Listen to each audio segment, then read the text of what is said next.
بسم اللہ الرحمن الرحیم۔ شروع کرتا ہوں اللہ کے نام سے جو بے انتہا مہربان نہایت رحم کرنے والے ہیں۔ قل یا ایہا الکافرون لا اعبد ما تعبدون ولا انتم عابدون ما اعبد ولا انا عابد ما عبدتم ولا انتم عابدون ما اعبد لکم دینکم ولی دین۔ کہہ دیجئے اے نبی کہ اے کافرو، نہ میں تمہارے ان معبودان باطلہ کی عبادت کرتا ہوں، نہ تم میرے معبود حقیقی اللہ کی عبادت کرتے ہو، اور نہ میں تمہارے معبودان باطلہ کی عبادت کروں گا، نہ تم اللہ کی عبادت کرو گے جس کی میں عبادت کر رہا ہوں۔ تمہارے لیے تمہارا دین ہے اور میرے لیے میرا دین ہے۔ سامعین، اب اس سورت کا تعارف سنیے۔ سورہ کافرون کا تعارف۔ صحیح مسلم میں جابر رضی اللہ عنہ سے مروی ہے کہ رسول اللہ صلی اللہ علیہ وسلم نے اس سورت کو اور سورہ قل هو اللہ احد کو طواف کے بعد 2 رکعت نماز میں تلاوت فرمایا۔ صحیح مسلم میں ابو ہریرہ رضی اللہ عنہ سے مروی ہے کہ صبح کی 2 سنتوں میں بھی رسول صلی اللہ علیہ وسلم انہی دونوں سورتوں کی تلاوت کیا کرتے تھے۔ مسند احمد میں روایت ہے کہ نوفل ابن معاویہ رضی اللہ عنہ فرماتے ہیں کہ رسول اللہ صلی اللہ علیہ وسلم نے ان سے فرمایا کہ ہماری ربیبہ زینب رضی اللہ عنہا کی پرورش تم اپنے ہاں کرو۔ میرے خیال سے یہ زینب رضی اللہ عنہا تھیں۔ یہ ایک مرتبہ پھر رسول اللہ صلی اللہ علیہ وسلم کی خدمت میں حاضر ہوئے تو نبی صلی اللہ علیہ وسلم نے فرمایا، کہو بچی کیا کر رہی ہے؟ کہا، میں انہیں ان کی ماں کے پاس چھوڑ آیا ہوں۔ فرمایا، اچھا کیوں آئے ہو؟ عرض کیا، اس لیے کہ آپ سے کوئی وظیفہ سیکھ جاؤں جو سوتے وقت پڑھ لوں۔ نبی صلی اللہ علیہ وسلم نے فرمایا، قل یا ایھا الکافرون پڑھ کر سو جایا کرو، اس میں شرک سے براءت اور بیزاری ہے۔ طبرانی کی روایت میں ہے کہ جبلہ ابن حارثہ رضی اللہ عنہ کو بھی نبی صلی اللہ علیہ وسلم نے یہی فرمایا تھا۔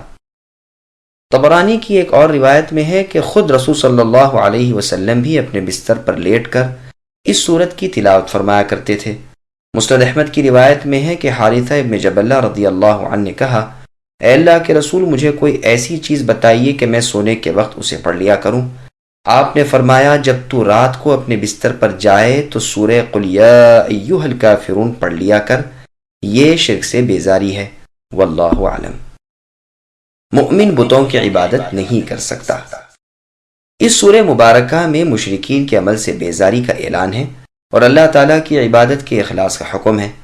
گو یہاں خطاب مکے کے کفار قریش سے ہے، لیکن دراصل روئے زمین کے تمام کافر مراد ہیں۔ اس کا شان نزول یہ ہے کہ ان کافروں نے رسول صلی اللہ علیہ وسلم سے کہا تھا کہ 1 سال آپ ہمارے معبودان باطلہ کی عبادت کریں تو اگلے سال ہم بھی اللہ تعالیٰ کی عبادت کریں گے۔ اس پر یہ سورت نازل ہوئی اور اللہ تعالیٰ نے اپنے نبی برحق محمد صلی اللہ علیہ وسلم کو یہ حکم دیا کہ ان کے دین سے اپنی پوری بیزاری کا اعلان فرما دیں کہ میں تمہارے ان بتوں کو اور جن جن کو تم اللہ تعالیٰ کا شریک مان رہے ہو ہرگز ان کی عبادت نہ کروں گا۔ گو تم بھی میرے معبود برحق اللہ وحدہ لا شریک لہ کی عبادت نہ کرو۔ پس ما یہاں پر معنی میں من کے ہے۔ پھر دوبارہ یہی فرمایا کہ میں تم جیسی عبادت نہ کروں گا، تمہارے مذہب پر میں کاربند نہیں ہو سکتا، نہ میں تمہارے پیچھے لگ سکتا ہوں، بلکہ میں تو صرف اپنے رب کی عبادت کروں گا اور وہ بھی اسی طریقے پر جو اللہ کو پسند ہو اور جیسے وہ چاہے۔ اسی لیے فرمایا کہ نہ تم میرے رب کے احکام کے آگے سر جھکاؤ گے، نہ اللہ کی عبادت اللہ کے فرمان کے مطابق بجا لاؤ گے، بلکہ تم نے تو اپنی طرف سے طریقے خود ساختہ مقرر کر لیے ہیں۔ جیسے اور جگہ اللہ نے فرمایا، إِن يَتَّبِعُونَ إِلَّا الظَّنَّ إِلَى آخر الآیہ۔ یہ لوگ صرف اٹکل اور گمان کے اور خواہش نفسانی کے پیچھے پڑے ہوئے ہیں، حالانکہ ان کے پاس ان کے رب کی طرف سے ہدایت پہنچ چکی ہے۔ پس نبی صلی اللہ علیہ وسلم نے ہر طرح سے اپنا دامن ان سے چھڑا لیا اور صاف طور پر ان کے معبودان باطلہ سے اور ان کی عبادت کے طریقوں سے علیحدگی اور ناپسندیدگی کا اعلان فرما دیا۔ ظاہر ہے کہ ہر عابد کا معبود ہوگا اور طریقہ عبادت ہوگا، بس رسول اللہ صلی اللہ علیہ وسلم اور آپ کی امت صرف اللہ تعالیٰ ہی کی عبادت کرتے ہیں، اور طریقہ عبادت ان کا وہ ہے جو سرور رسول نبی صلی اللہ علیہ وسلم نے تعلیم فرمایا ہے۔ ایک فائدے کا تذکرہ، اسی لیے کلمہ لا الہ الا اللہ محمد الرسول اللہ کلمہ اخلاص ہے، یعنی اللہ تعالیٰ کے سوا کوئی معبود برحق نہیں، اور اللہ کا راستہ وہی ہے جس کے بتانے والے محمد صلی اللہ علیہ وسلم ہیں جو اللہ کے پیغمبر ہیں، اور مشرکین کے معبود بھی اللہ کے سوا غیر ہیں، اور طریقہ عبادت بھی اللہ کا بتلایا ہوا نہیں۔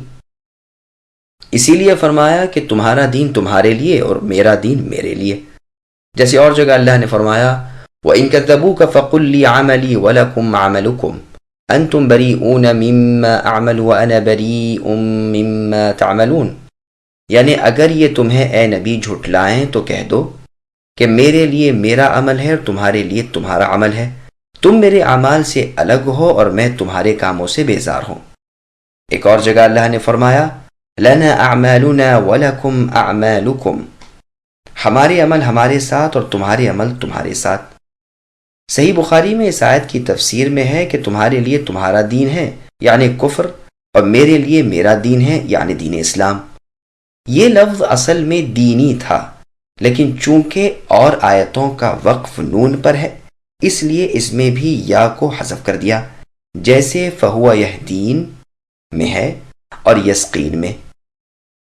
بعض مفسرین نے کہا ہے کہ مطلب یہ ہے کہ میں اب تو تمہارے معبودوں کی عبادت کرتا نہیں، اور آگے کے لیے بھی تمہیں نا امید کر دیتا ہوں کہ عمر بھر میں کبھی بھی یہ کفر مجھ سے نہ ہو سکے گا، اسی طرح نہ تم اب میرے رب کی عبادت کرتے ہو نہ آئندہ اللہ کی عبادت کرو گے۔ اس سے مراد وہ کفار ہیں جن کا ایمان نہ لانا اللہ تعالیٰ کو معلوم تھا، جیسے قرآن میں ایک اور جگہ اللہ نے فرمایا وَلَيَزِيدَنَّ كَثِيرًا مِّنْهُمْ مَا أُنزِلَ إِلَيْكَ مِن رَّبِّكَ طُغْيَانًا وَكُفْرًا، یعنی آپ کی طرف جو اترتا ہے اس سے ان مشرکین میں کے اکثر تو سرکشی اور کفر میں بڑھ جاتے ہیں۔ ابن جریر رحمۃ اللہ علیہ نے بعض عربی دان حضرات سے نقل کیا ہے کہ 2 مرتبہ اس جملے کا لانا صرف تاکید کے لیے ہے، جیسے اللہ کا فرمان فَإِنَّ مَعَ الْعُسْرِ يُسْرًا إِنَّ مَعَ الْعُسْرِ يُسْرًا، اور جیسے اللہ کا فرمان لَتَرَوُنَّ الْجَحِيمَ ثُمَّ لَتَرَوُنَّهَا عَيْنَ الْيَقِينِ۔ پس ان 2 جملوں کو 2 مرتبہ لانے کی حکمت میں یہ 3 قول ہوئے۔ ایک تو یہ کہ پہلے جملے سے مراد معبود اور دوسرے سے مراد طریقہ عبادت، دوسرے یہ کہ پہلے جملے سے مراد حال، دوسرے سے مراد استقبال یعنی آئندہ، تیسرے سے یہ کہ پہلے جملے کی تاکید دوسرے جملے سے ہے، لیکن یہ یاد رہے کہ یہاں ایک چوتھی توجیہ بھی ہے، جیسے امام ابن تیمیہ رحمۃ اللہ علیہ اپنی بعض تصنیفات میں قوت دیتے ہیں، وہ یہ کہ پہلے تو جملہ فعلیہ ہے، دوبارہ جملہ اسمیہ ہے، تو مراد یہ ہوئی کہ نہ تو میں غیر اللہ کی عبادت کرتا ہوں نہ مجھ سے کبھی بھی کوئی امید رکھ سکتا ہے، یعنی ایسا واقع ہونے کی بھی نفی کی ہے، اور شرعی طور پر ممکن ہونے کا بھی انکار ہے۔ یہ قول بھی بہت اچھا ہے، واللہ اعلم۔